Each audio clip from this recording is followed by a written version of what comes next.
सत्य, ठळक व निर्भीड सक्षम न्यूज। जतसह परिसरातील बातम्या पाहण्यासाठी सक्षम न्यूजला सबस्क्राइब करा। जत तालुक्यातील विविध प्रलंबित मागण्यांसाठी आज जत तालुक्याचे एक सामाजिक कार्यकर्ते आमचे मित्र विक्रम ढोणे यांनी घंटानाद आंदोलन जे आयोजित केलेलं आहे। सर्वप्रथम मी जत तालुका काँग्रेस पार्टी त्याचबरोबर आमच्या जत नगरपालिकेतले विरोधी सर्व नगरसेवक आणि आमच्या सर्व जत तालुक्यातील सामाजिक संघटनांच्या वतीनं मी पहिला या घंटानाद आंदोलनाला पाठिंबा देतो। या शासनानं जे झोपेचं सोंग घेतलेलं आहे, मगाशी आमचे मित्र राष्ट्रवादीचे विवेक कोकरे म्हणले की शासन झोपलेलं आहे। झोपलेलं नाही, झोपेचं सोंग घेणारं शासन आहे।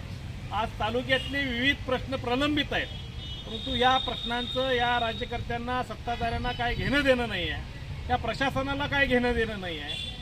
आणि अशा प्रकारे हे सगळे प्रश्न जे प्रलंबित प्रश्न वारंवार उद्भवतात त्याच्यावरती ठामपणे उपाययोजना काढण्यासाठी शासन सक्षम नाही आहे। आज आसमानी संकटही इथल्या शेतकऱ्यावर आलेलं आहे, त्याच्याबरोबर हे सुलतानी संकटही आपल्याला त्याला सामना करावा लागत आहे। अशा पद्धतीच्या या प्रशासनाचा या शासनाचा मी जाहीरपणे निषेध करतो। जत तालुका काँग्रेस समितीच्या वतीनं विक्रम ढोणेंच्या आंदोलनाला आमचा पाठिंबा राहील आणि ज्या ज्या वेळेस अशा शासनाच्या विरोधात किंवा जनतेच्या हिताचे जे जे काही प्रश्न कुणीही घेऊन उभारत असेल तर त्याच्या मागे आम्ही ठामपणे उभं राहू आणि आंदोलनात सहभाग घेऊ। त्याच्यापेक्षा जोमाने आपण सर्वांनी दाद मागूया। विक्रम ढोणेंची कायम तडफड असते, विविध प्रश्नांवरती ते नेहमी आंदोलन करतात।